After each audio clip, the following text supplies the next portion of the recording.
uma misteriosa cultura ancestral que apareceu na América 13 séculos antes de Cristo, que acreditava em homens lagartos e pintava eles nas paredes, deixando petróglifos como registros.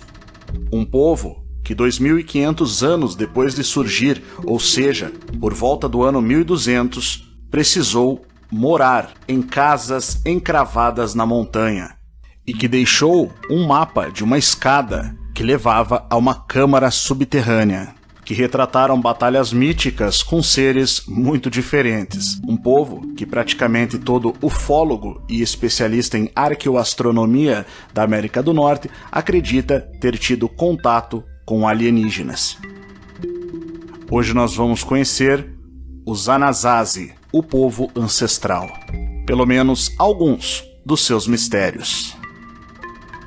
Enigmas de um povo ancestral. Aqui, no Além da Nuvem. É uma verdade que nossos ancestrais viviam em profunda harmonia com a natureza e suas construções se encaixavam perfeitamente na paisagem local, quase invisível. Aqui temos alguns exemplos, onde cada local foi perfeitamente planejado e incorporado ao ambiente específico onde se encontra. Talvez tudo o que tenhamos que fazer é segui-los e aprender com eles. Aqui nós vemos as ruínas dos Anasazi, um antigo povo nativo-americano da América do Norte que construiu casas em meio às rochas, em um grande abismo, que no passado havia sido um grande vale verde, com reservatório natural de água e abundância de fauna e flora.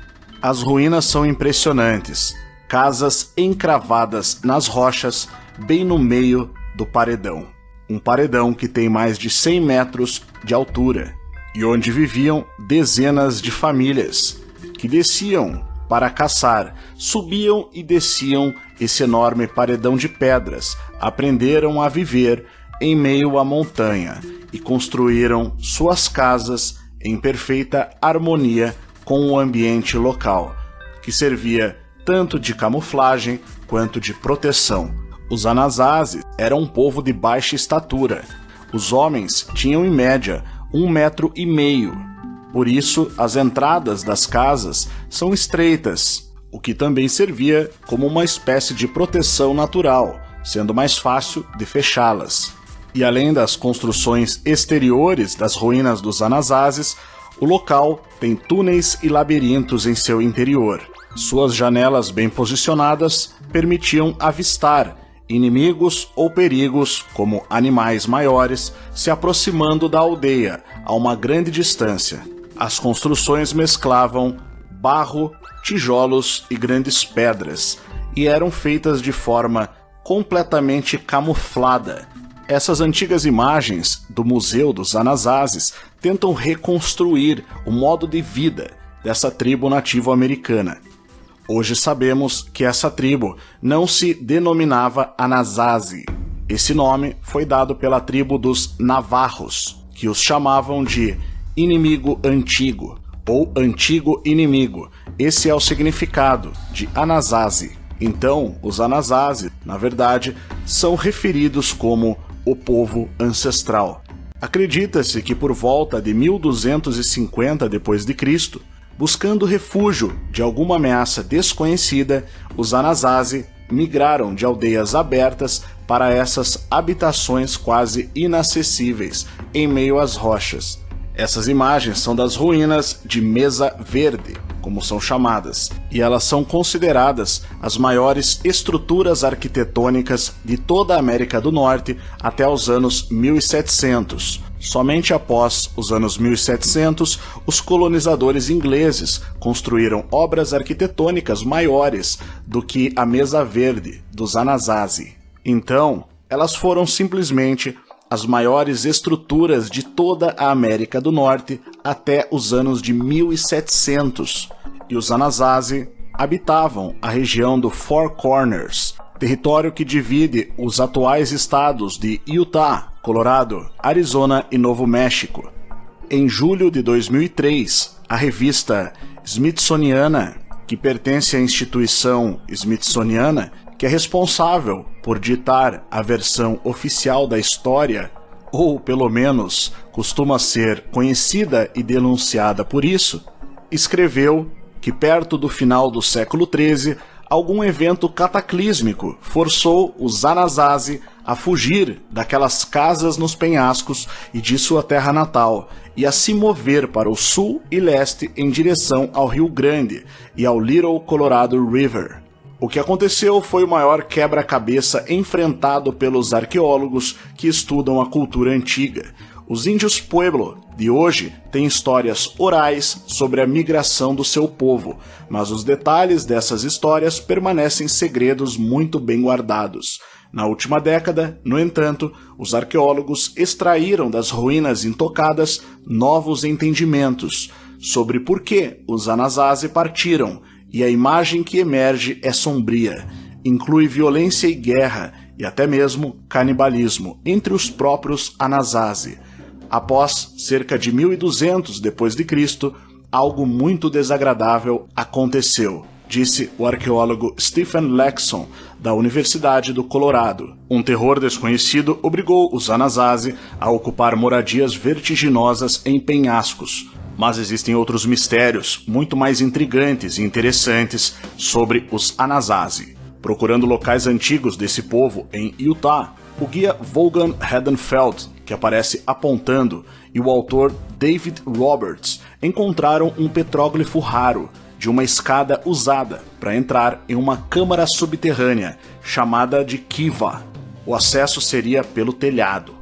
A imagem foi criada há pelo menos 800 anos, justamente naquele período misterioso em que os Anasazi tiveram que morar em casas encravadas nas rochas da montanha devido a alguma ameaça e a um terror desconhecido. Os Anasazi muitas vezes cobriam as paredes de pedra perto dos seus assentamentos com pinturas e esculturas de ovelhas, cobras e homens-lagarto, além de outros símbolos. Teriam esses homens-lagarto alguma coisa a ver com este momento de êxodo dos Anasazi que intriga os arqueólogos até hoje, transformando tudo isso num verdadeiro enigma dos Anasazi? O que você acha? Deixe a sua opinião aí nos comentários. Se inscreva no canal se ainda não tiver inscrito e ative o sino para você ser notificado cada vez que lançarmos um novo vídeo. E se você realmente quer enxergar além, quer entender a realidade com ensino de verdade, se você precisa renovar a sua percepção do mundo e deixá-la mais próxima dos fatos como eles realmente são, vem agora mesmo para o Instituto Licentia. Nós estamos esperando você.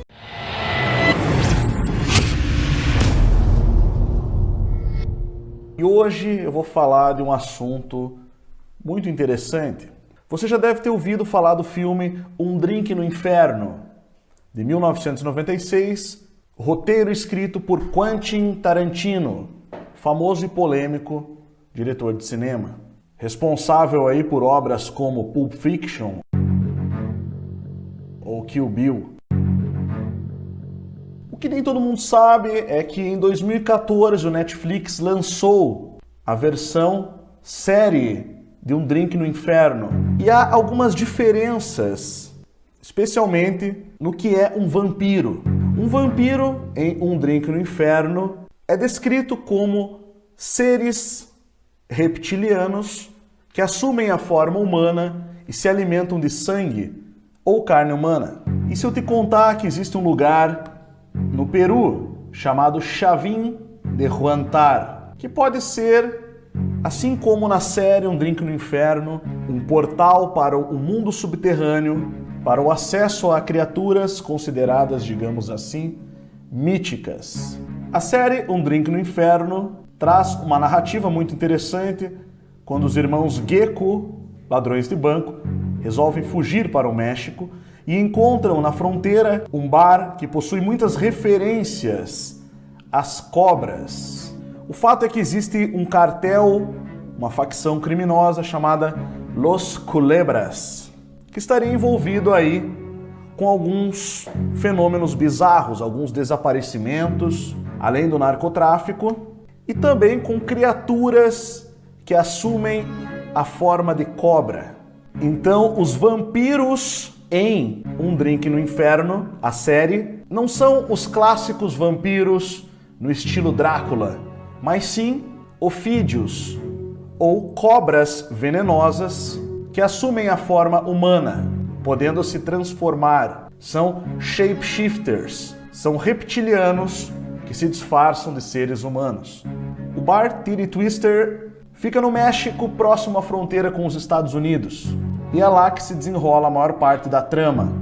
Diversas criaturas aparecem, seres metamórficos, que são combatidos pelos irmãos Gecko e os outros personagens, de uma forma similar a que os vampiros são combatidos. E a série menciona também que, na verdade, é destes seres, dessas criaturas, que se origina os vampiros que nós ouvimos falar. Seriam os verdadeiros vampiros.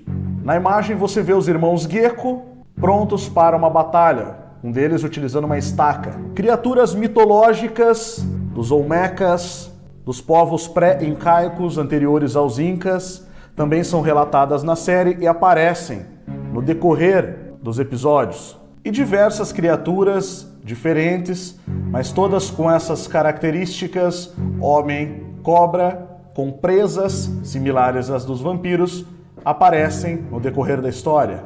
E se você soubesse que Chavin de Huantar tem uma história muito interessante? Essa imagem que você vê ao lado é uma escultura que está nas câmaras subterrâneas de Chavin e dizem ser a estátua de um felino mesclado a um homem. Observe no seu rosto as presas, similar àquelas que vimos em Um Drink no Inferno. Que imagem tridimensional do Lançon de Chavin de Huantar. Observe que não é apenas um felino mesclado a um homem, mas também em sua cabeça você vê cobras. Saindo de sua cabeça diversas cobras e embaixo também muitas cobras. Muito interessante nessa imagem aqui. O culto à serpente, a ofidiolatria, era muito comum nesse povo, dos povos olmecas pré-incaicos, inclusive habitando na Amazônia peruana. Nós vamos ver que ossos de humanos intermixados com animais também foram encontrados nas câmaras subterrâneas de Chavin de Huantar. Os mistérios de Chavin de Huantar. O sítio arqueológico de Chavin de Huantar é um dos mais complexos e surpreendentes do Peru. O caminho até Chavin de Huantar passa por Laguna Querococha, que está localizada a 45 quilômetros de Chavin, ao lado de uma falha geológica de formato singular, que até parece uma fenda na terra que conduz ao mundo subterrâneo. O mundo subterrâneo sempre foi mencionado na maior parte das culturas indígenas da América do Sul e da América Central, como maias, astecas, incas e olmecas. Chavin está localizado na Cordilheira Branca, um maciço montanhoso gigantesco a 3.185 metros acima do nível do mar. Fica a exatos 462 quilômetros da capital Lima. Sua arquitetura é tão impressionante que, em 1553, o cronista espanhol Pedro Ciesca de León anotou em seu diário tratar-se de obra de uma raça de gigantes. O cenário surpreende pelas 3 pirâmides que, unidas, formam um templo em U. A mais antiga dessas pirâmides esconde a porta de entrada para o mundo subterrâneo de Chavin. Os arqueólogos dizem que o complexo Chavin de Huantar foi um templo-pirâmide da civilização pré-incaica, ou seja, anterior aos Incas. O local era utilizado pela elite sacerdotal olmeca para sacrifícios aos seus deuses, para os quais sacrificavam pessoas regularmente. Por isso as câmaras subterrâneas e os túneis de Chavin são assustadores, repletos de ossos humanos, tal como vemos na série Um Drink no Inferno. A construção mais impressionante é o Castillo, templo subterrâneo onde habitavam deuses de aspecto aterrador, com serpentes, pumas, condores em corpos humanos. No centro do castilho encontra-se a escultura de 4,5 metros de altura de granito branco, chamada Lançon, ou lança, que se assemelha há uma cabeça de monstro, cara de felino e cabelos de serpente. Similar, portanto, ao que vemos no interior das pirâmides egípcias, seres antropomórficos, que mesclam aspectos humanos com aspectos animais. Ocasionalmente, os arqueólogos encontram partes ainda não exploradas do enorme complexo de túneis de Chavin. Já foram mapeados 35 túneis que interligam-se entre si, formando um imenso labirinto subterrâneo, o que nos leva a indagar quanto mais de Chavin de Huantar ainda pode avançar para dentro da Terra.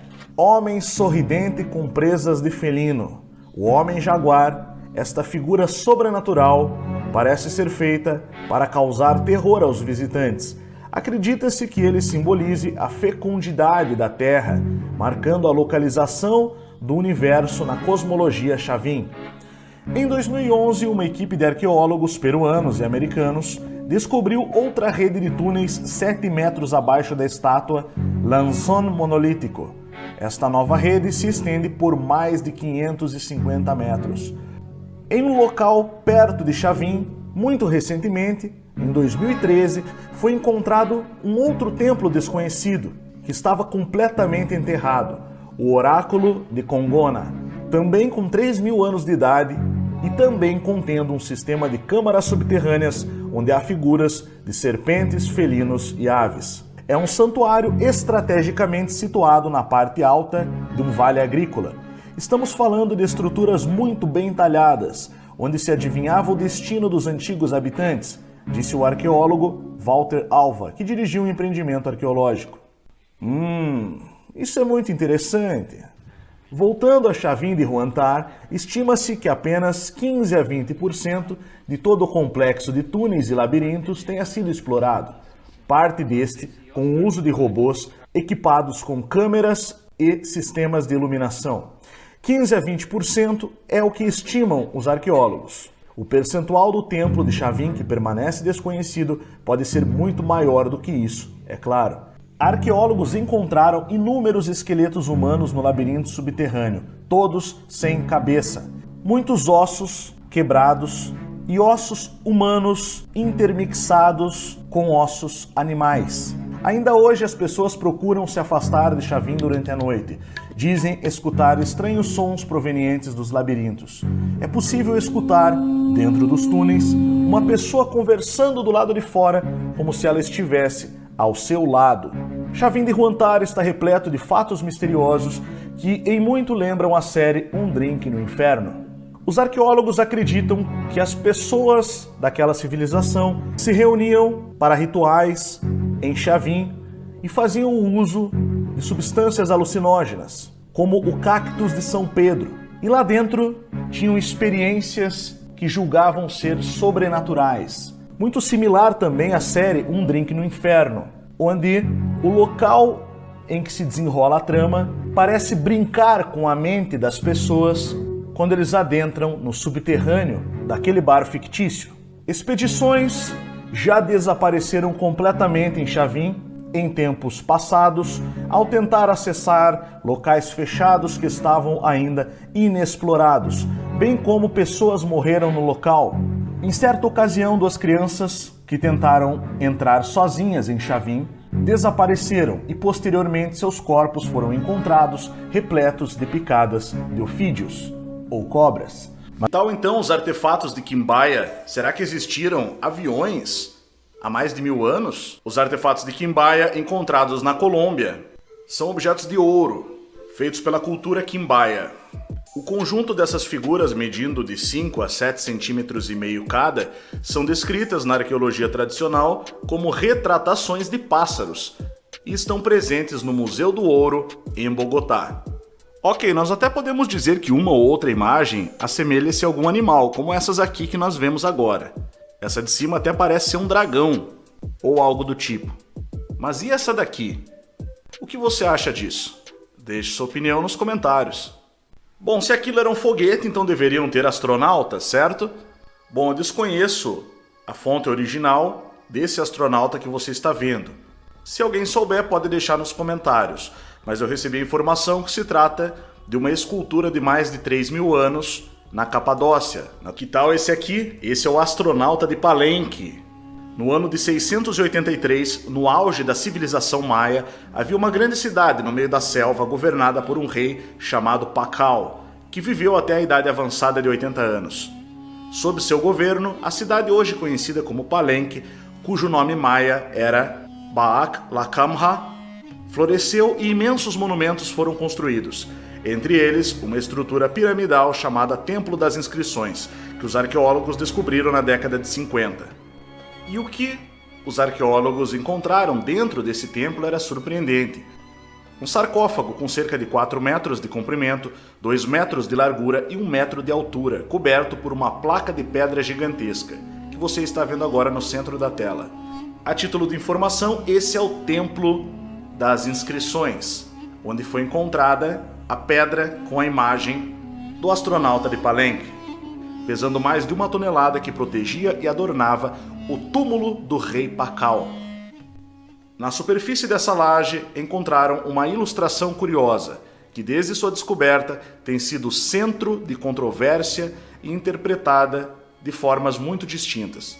A escultura da direita é uma tentativa de representação tridimensional da imagem à esquerda, batizada de astronauta de Palenque, que estava esculpida na pedra sobre o túmulo do rei Pakal. Essa é a árvore do mundo maia. Os maias enxergavam o mundo dividido em 3 regiões: o mundo superior, ou a terra dos deuses, o mundo médio, onde vivem os humanos, e o mundo inferior, que é o reino da morte. Este último ficava no submundo, por isso os maias tinham uma profunda relação com os deuses do subterrâneo. E é no contexto dessas descobertas fascinantes que se insere aquela que ficou conhecida, talvez, como a mais importante das descobertas da arqueologia maia: a tumba do rei Pakal, que Erich von Däniken apelidou de o rei astronauta dos maias. Mas você conhece a incrível história por trás dessa descoberta? Bom, atrás de mim você está vendo uma aula do curso A Outra História do Mundo, uma das aulas editadas, na verdade é a aula 14, uma aula de 31 minutos, do curso A Outra História do Mundo do Instituto Licentia.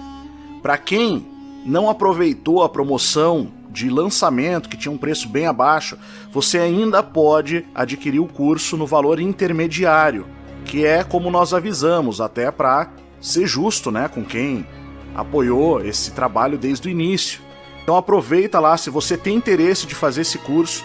O preço, as condições, dá para pagar em até 12 vezes no cartão, no Pix ou no boleto, estão no site do Instituto Licentia. Vem aprender com a gente, eu mesmo dou as aulas, você participa de grupo no Telegram comigo e com a nossa equipe. Então vem estudar no Instituto Licentia e conhecer tudo aquilo que você realmente quer saber e que às vezes a gente não consegue, não dá para trazer aqui para o canal, mas que vale a pena. Entre agora mesmo no curso A Outra História do Mundo. Em 1947, o arqueólogo mexicano Alberto Ruz Julier, nascido em 1906, observou uma grande pedra no chamado Templo das Inscrições. Ele foi perfurado por 12 buracos murados com plugs perfeitamente embutidos. O arqueólogo desconfiou que algo se escondia atrás da pedra e mandou erguer as plantas que cobriam a passagem. Assustado, vislumbrou na pálida luz do templo uma escada que descia sem parar. Para onde isso levaria? Até então, nenhum enterro havia sido encontrado nas pirâmides maias e acreditava-se que sua função era apenas conter os templos construídos em seus topos. Mas essa nova descoberta intrigou o arqueólogo. A escada estava repleta de entulho, que começou a ser removido no que acabou sendo um esforço contínuo ao longo dos anos, já que a galeria era incrivelmente longa, que impossibilitava a navegação. Após vários anos de trabalho e tendo destacado as pedras de 59 degraus, em 1952 foi possível descer. A escada terminava em uma parede. Um buraco teve que ser cavado para descobrir uma segunda parede, e atrás dela foi encontrada uma caixa de material contendo 3 pequenas travessas de cerâmica, 3 conchas e ornamentos de jade. Isso era, sem dúvida, uma oferenda. Mas para quem? As ofertas encontradas deram esperança após o árduo trabalho realizado. Alberto Lullier e seus assistentes sentiram que finalmente estavam prestes a encontrar algo realmente importante, mas o teste principal ainda estava faltando. À frente deles, uma nova parede bloqueava completamente o caminho, um obstáculo maior do que as anteriores, porque não tinha menos de 3 metros de espessura. A passagem era estreita, o calor sufocante, eram dias exaustivos para abrir uma pequena passagem na parede. Atrás dele havia uma cavidade. Ali, eles finalmente encontraram o que há muito esperavam, a explicação da misteriosa galeria e uma descoberta comovente. 6 ossos, restos mortais de 5 homens e uma mulher, empilhados na cova estreita. Não havia dúvida de que haviam sido vítimas, imoladas por algum deus sanguinário. Um sacrifício humano. Os restos mortais eram de jovens, assassinados. Mas por quê?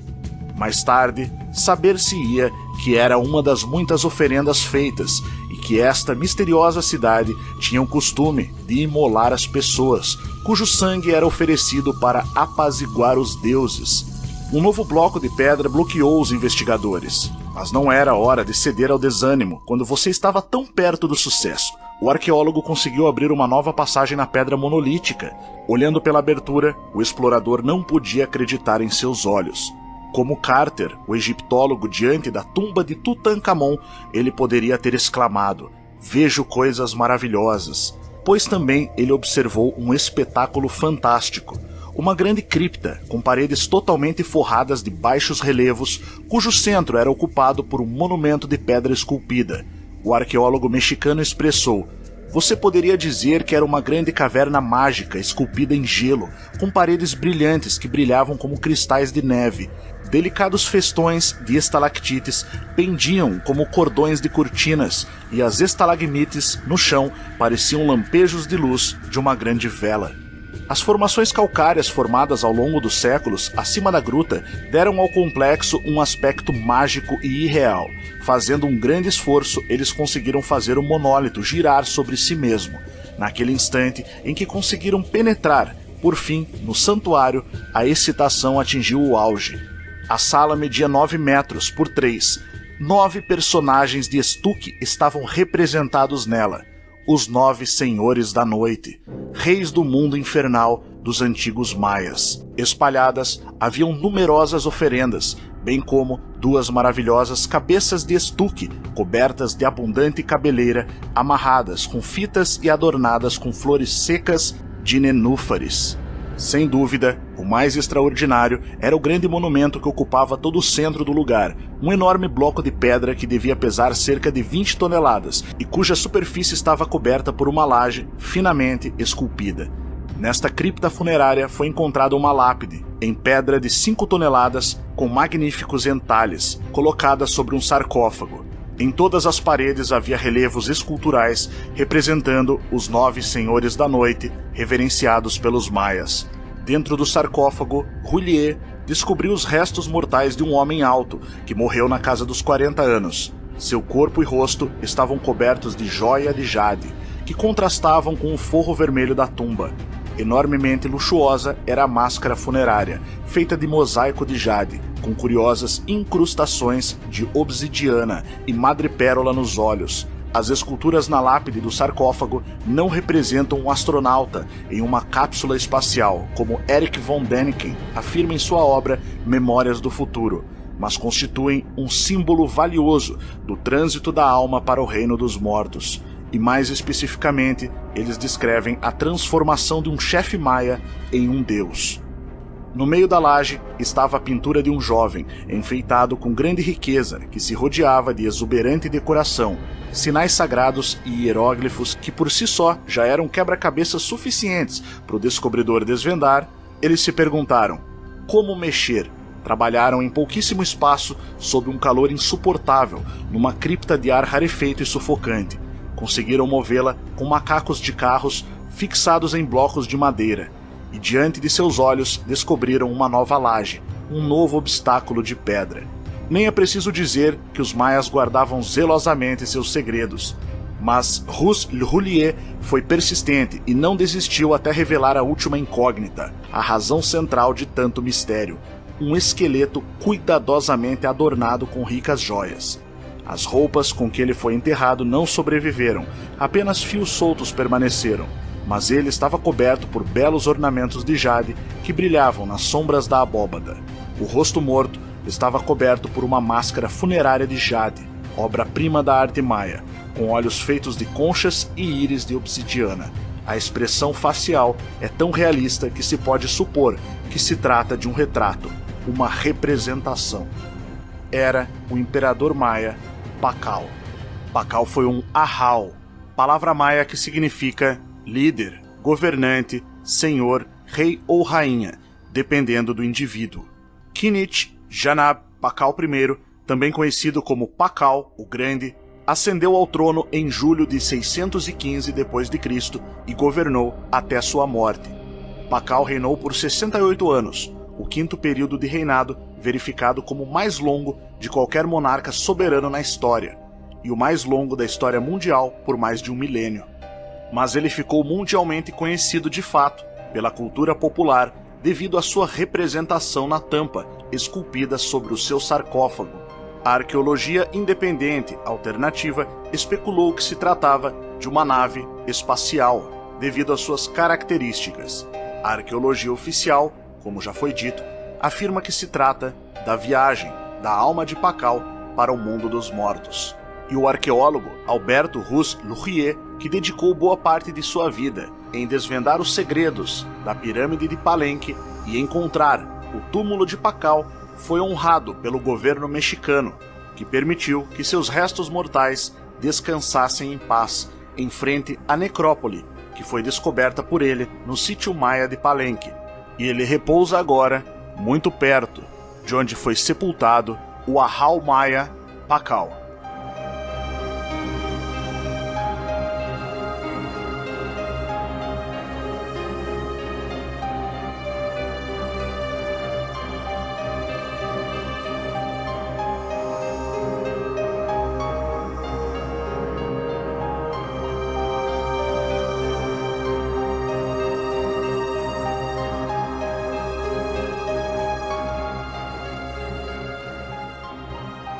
A outra história do mundo vai no mais profundo da história oculta e da arqueologia proibida.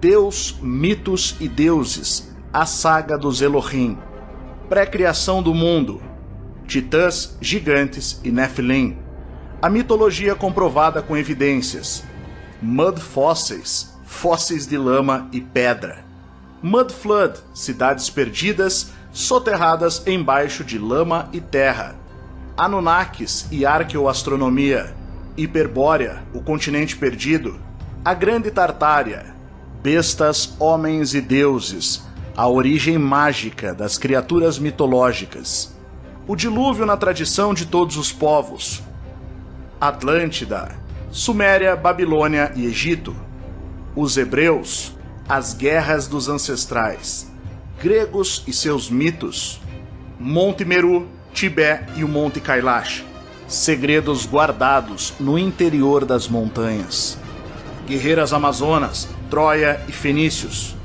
Amerogaia, o verdadeiro início da América, maias, incas, astecas, profecias e mundo subterrâneo, a divisão dos éons e a era cristã, o rei Arthur, um legado hiperbóreo, celtas, templários e os cavaleiros do passado, monarquias e repúblicas, enfim, o grande acobertamento da história oficial.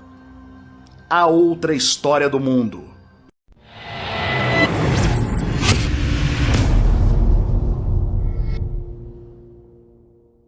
Os egípcios acreditavam que os reis, os faraós, não eram humanos. Eles eram as divindades, a quem eles chamavam de deuses.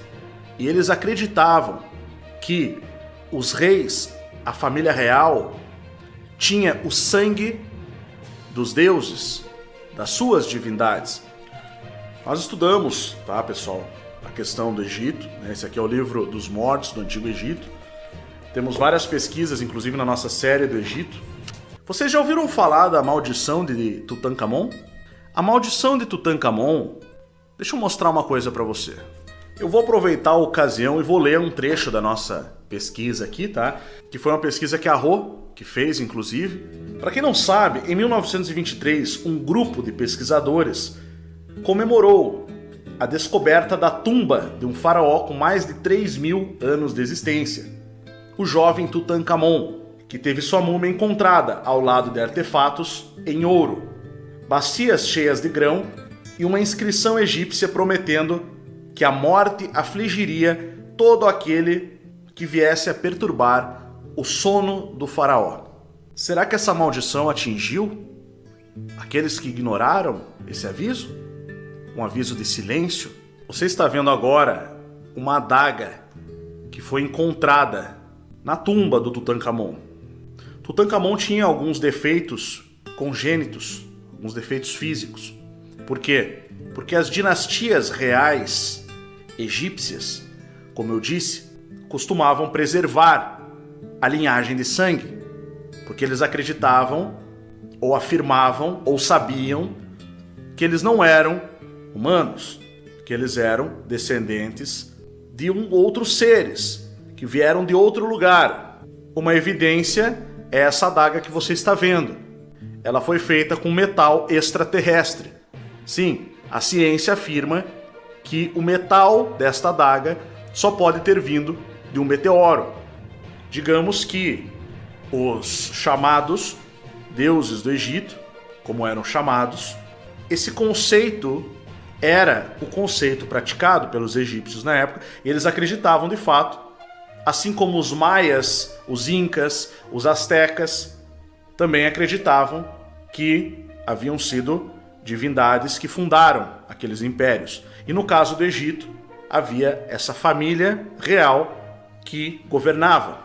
E para conservar o sangue dos seus, muitas vezes eles mantinham relações incestuosas de irmão com irmã, e essa pode ter sido a causa, inclusive, dos problemas que Tutankhamon teve. Inclusive, ele morreu aos 18 anos. O fato é que quando abriram a tumba de Tutankhamon, a Super Interessante noticiou, inclusive, em 2018, o que ela define como uma sucessão de coincidências macabras que acabaram criando um mito. Após Howard Carter, arqueólogo inglês, descobrir a tumba do faraó Tutankhamon no Egito, 6 anos depois, 22 exploradores da equipe que participaram das escavações estavam mortos. Entre eles, o lord inglês George Carnarvon, que foi o financiador do grupo. Isso serviu de gancho na época para o jornalista Arthur Merton, que também era inglês, ressuscitar uma velha lenda egípcia sobre a chamada má sorte reservada a quem perturbasse as múmias, a tal maldição do faraó. Para você ter uma ideia, Carnarvon, o financiador da pesquisa, foi vítima de uma infecção causada por picadas de mosquito. Com o tempo foram aparecendo supostas explicações científicas, entre aspas, para as outras mortes. Alguns disseram que houve até uma contaminação por fungos, pelo local estar fechado há 3.000 anos. Um dos defensores dessa tese foi Antônio Brancaglione, da Universidade de São Paulo, a USP. Bom, mas teve um dos raríssimos sobreviventes que foi dar uma entrevista a uma TV inglesa, dizendo que não acreditava na tal da maldição. Ao sair do estúdio, ele sofreu um sério acidente de carro e quase morreu. Os egípcios eles têm toda uma cosmologia, que é retratada no Livro dos Mortos, que na verdade são vários livros, cuja compilação principal chama-se Livro dos Mortos. E eles acreditavam num caminho que após deixar o corpo físico, suas almas percorreria após a morte. Inclusive, os egípcios eles tinham um respeito muito grande e um temor muito grande pela morte. Não é à toa que as tumbas dos faraós eram construídas com eles ainda em vida. Era todo o empreendimento, as grandes pirâmides ou outros túmulos. As tumbas principais ficavam no Vale dos Reis, no Egito, e havia toda uma preocupação para fazer a tumba, que, segundo eles acreditavam, essa ritualística toda era importante no pós-mortem, É lógico que a nossa tradição é outra. A nossa tradição no Brasil, nós fomos fundados por um reino que era cristão. Antes disso, haviam as tradições indígenas. Mas, se você perguntar hoje para 1000 brasileiros, será que um vai saber as monarquias que já governaram, as casas reais, os reis que já governaram essa nação? Um dos maiores monarcas, Dom Sebastião, quase ninguém ouviu falar a respeito. Mas no Egito, aquele grupo que governou no passado fez monumentos tão colossais de modo que fossem eternizados. Tanto é que hoje ainda são monumentos colossais e chamam a atenção pela sua magnitude. Na série O Egito e seus Mistérios Eternos, nós vamos abordar muitos mistérios a respeito do Egito, de Osíris, Horus, Nut. Assuntos sérios devem ser tratados com a devida seriedade.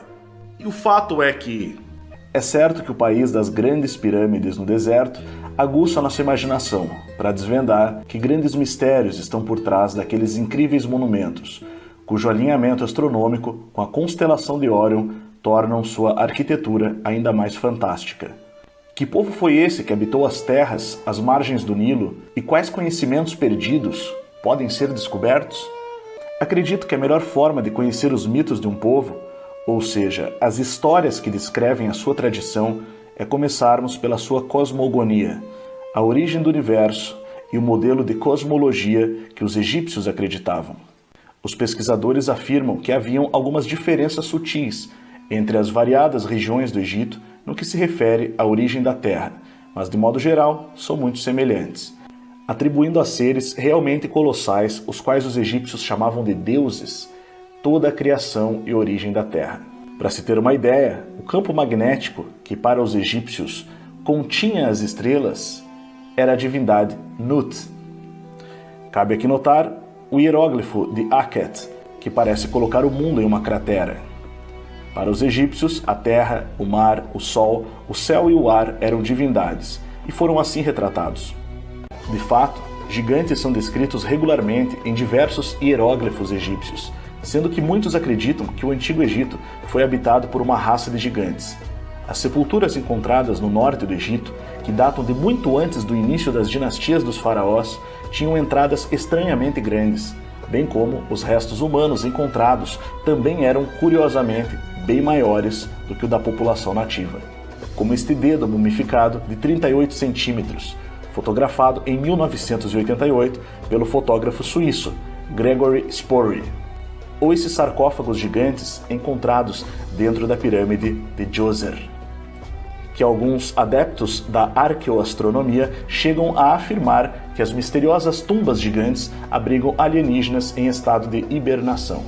Certamente, curiosidades não faltam sobre esta antiquíssima cultura que abordaremos nesta série de vídeos sobre o Antigo Egito. Voltando à cosmologia egípcia, a Ma'at, que para os egípcios é a ordem fundamental do universo estabelecida na criação do mundo, é que diferencia o mundo do caos que o precedeu e o cerca. Note aqui a coincidência entre o espaço e tempo que constituem uma única dimensão, e também o fato de que antes da criação desse cosmos, desse mundo, havia caos e também há caos fora dele, além dele, ao redor dele.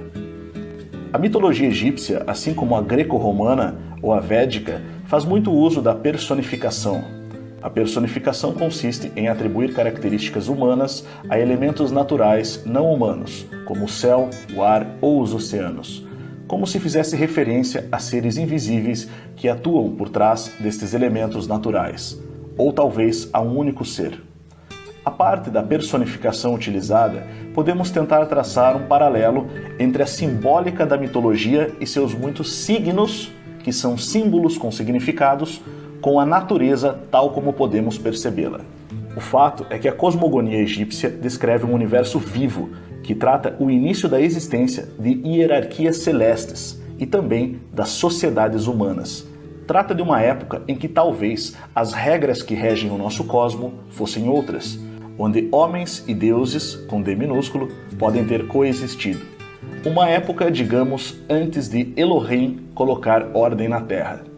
Seres alados e antropomórficos faziam parte desta criação egípcia, cuja aparência sempre fora representada por imagens que mesclavam a figura de homens a animais. Na história da criação, segundo os egípcios, o caos que antecede o mundo ordenado existe, para além deste mundo, com uma extensão infinita de água informe, que é personificada pelo deus Num. Por que as águas exteriores e etéricas ganharam esta personificação de uma divindade? Talvez nunca venhamos a entender completamente. A terra, personificada no Egito pelo deus Geb, é uma extensão sobre a qual se arqueia o céu, representado pela deusa Nut. Os dois são separados pela personificação da atmosfera, que é o deus Shu. A Via Láctea, chamada pelos egípcios de Nilo dos Céus, é um rio pelo qual navegavam tanto a lua quanto o sol, segundo a mitologia egípcia. Assim, o deus Sol, Ra, cruza o céu percorrendo o corpo de Nut e anima o mundo com sua luz. Ra é a personificação do sol. À noite, Ra transpõe o horizonte ocidental e penetra no Duat, o mundo dos mortos, região misteriosa que faz fronteira com a massa sem forma de Num. Ao amanhecer, emerge do Duat no horizonte leste. A natureza do céu e a localização do Duat são incertas. Há textos egípcios que descrevem a viagem do sol noturno por baixo da terra ou dentro do corpo de Nut, alegando, portanto, que durante a noite o sol passaria pelo interior da terra ou por baixo dela. História oculta, mistérios e arqueologia proibida. Aqui no Além da Nuvem. Igualmente interessante são os portais interdimensionais. Mas e se esses portais interdimensionais forem algo muito mais comum do que nós imaginamos e são capazes de ligar diferentes locais geográficos e diferentes dimensões? Se você ainda não deixou teu like, aproveita para deixar. Dá like! Caso você também ache esse um assunto muito interessante, e verifica sua inscrição no canal. E se existirem portais pelo mundo capazes de conduzir a mundos diferentes, com criaturas diferentes e configurações completamente diferentes? Quem sabe o olho humano não é um portal? Dizem que o olho é a janela da alma, não é? Olha a semelhança de um olho humano para um buraco negro, ou a representação de um buraco negro. Não é à toa que o olho faz a ponte entre o mundo exterior e o interior. O fato é que portais dimensionais são muito populares até mesmo no Minecraft, que as crianças costumam jogar, levando a diferentes locais no decorrer do jogo. Mas será que portais dimensionais são possíveis na vida real? O que você acha? Deixa aí nos comentários. Você já ouviu falar de Raio Marca, o portão dos deuses? Bom, a enorme e misteriosa estrutura em forma de porta na região serrana Raio Marca, do sul do Peru, perto do lago Titicaca, tem sido referenciado pelos índios locais como a Cidade dos Deuses. Essas estruturas que parecem portas fechadas e lacradas nas montanhas, nas pedras, são muito curiosas, porque lembram muito aquelas cenas de filmes onde um portal se fechou e ficou então apenas a pedra. Hollywood sempre trouxe inúmeras referências a esses portais, como no filme Senhor dos Anéis, quando Gandalf abre um portal na montanha para cortar caminho até o seu destino. E além de ser guardado por uma criatura terrível, seu interior também oferecia grande perigo.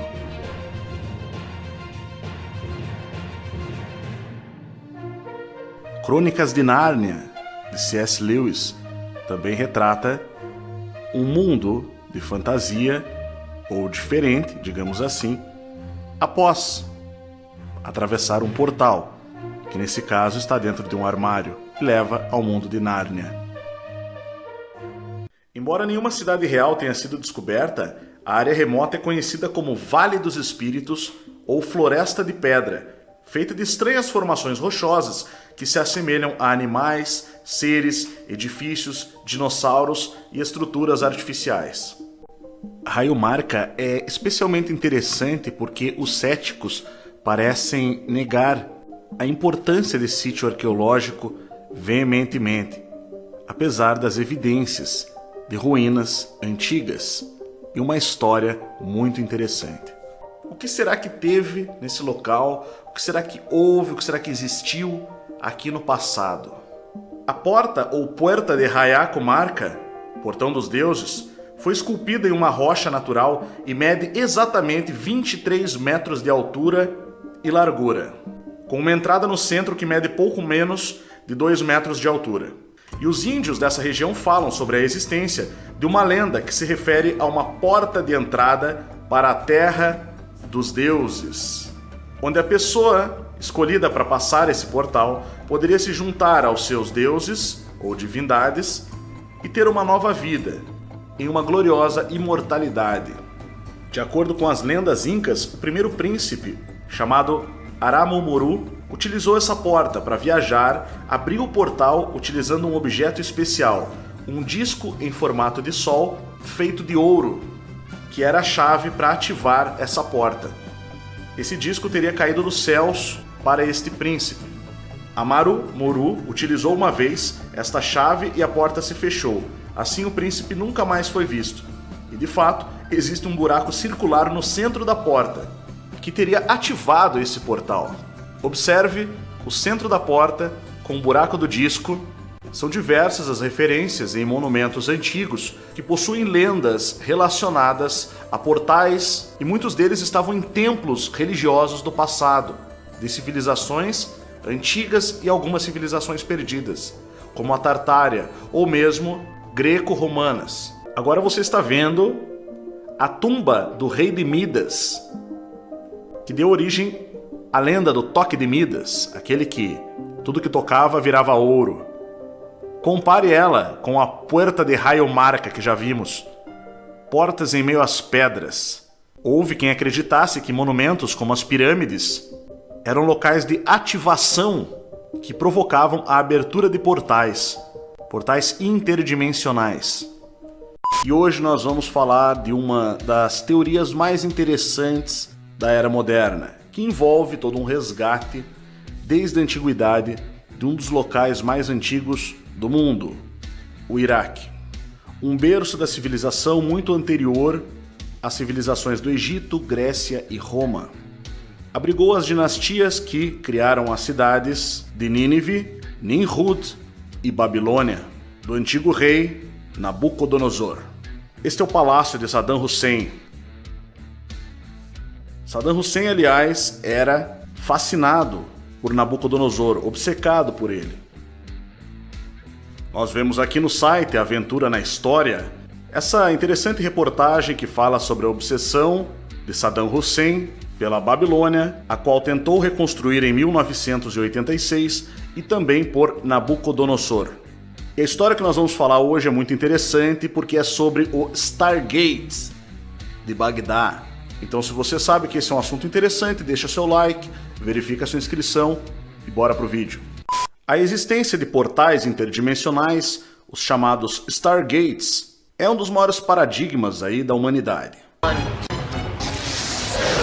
Uma das conspirações mais interessantes que eu tive notícia foi a razão pela qual os Estados Unidos da América invadiu o Iraque após o evento do atentado contra as Torres Gêmeas em 2001. Após a ONU e os Estados Unidos tentarem invadir o Iraque em 1991, quando a nação americana era presidida pelo pai do George W. Bush, sem, no entanto, conseguir alcançar esse objetivo, é o próprio George W. Bush que, em 2003, comanda a invasão ao país de Saddam Hussein.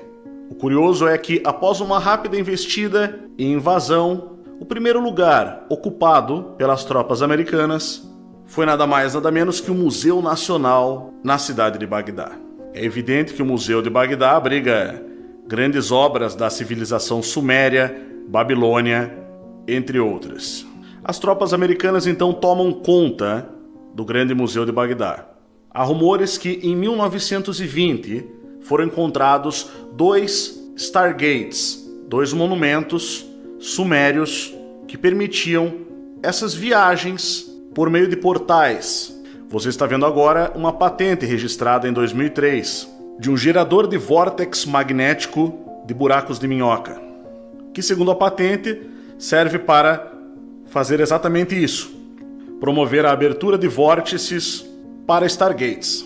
Mas será que isso é possível? Será que isso não é uma grande viagem das nossas cabeças?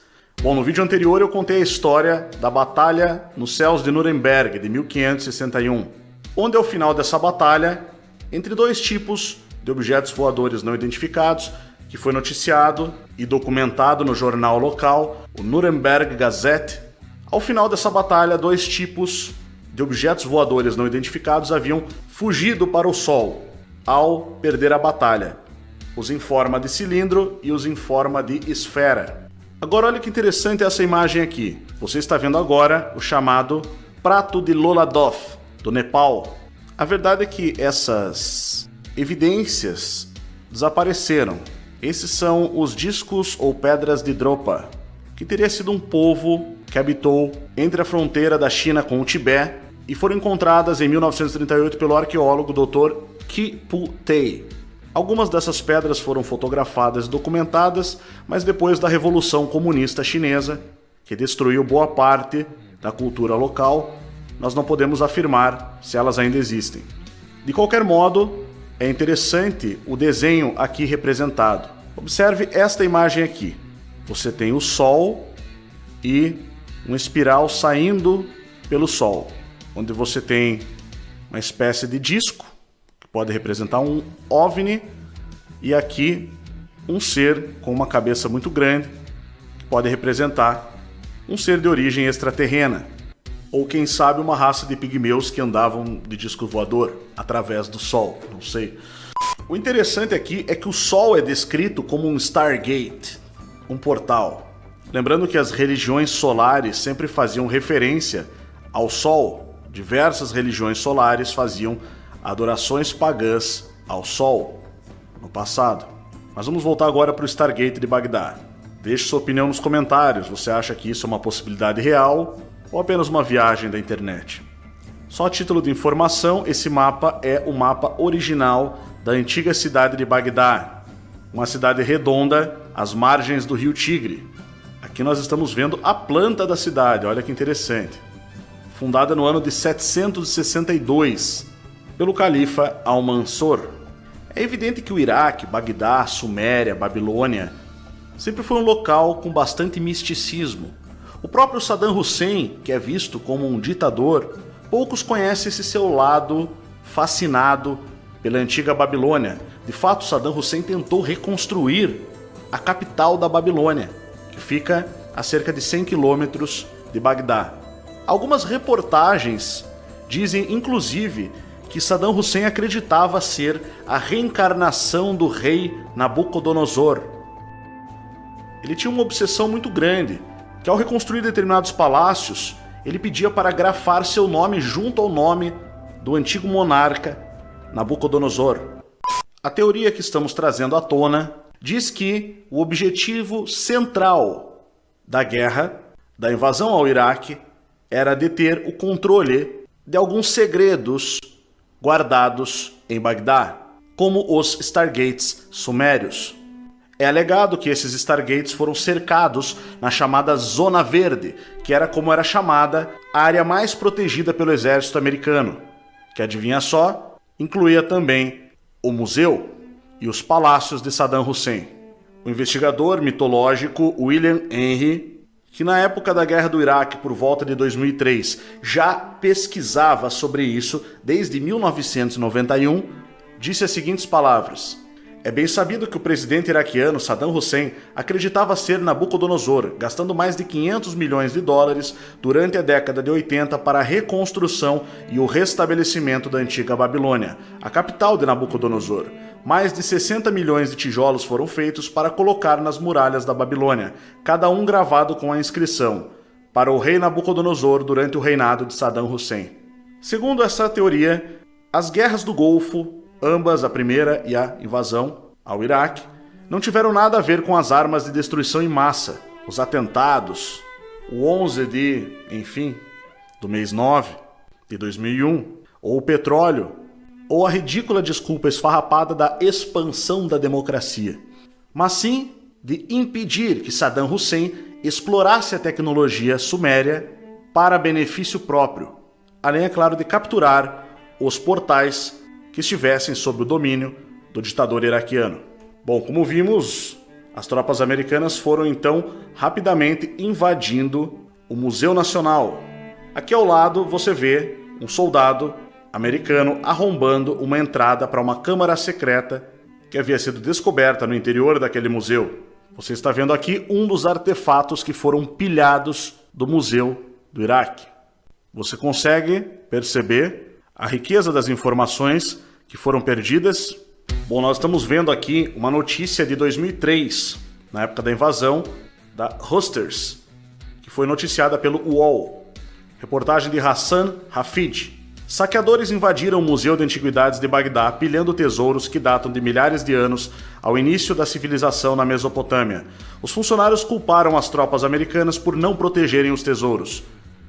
Inspecionando os destroços e vidros quebrados das vitrines de exposição e pedaços de cerâmica no Museu Nacional Iraquiano no sábado, a vice-diretora Nabal Amin chorou enquanto dizia a Husters: eles saquearam e destruíram 170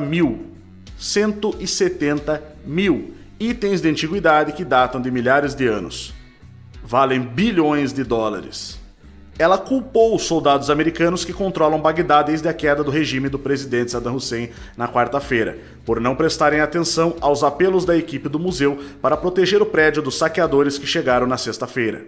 Os americanos deveriam proteger o museu. Se eles tivessem apenas um tanque e 2 soldados, aqui nada disso teria acontecido, ela disse. Eu coloco a responsabilidade sobre as tropas americanas pelo que aconteceu ao museu. Os saqueadores invadiram as salas que foram construídas como caixas fortes de banco, com enormes portas de aço.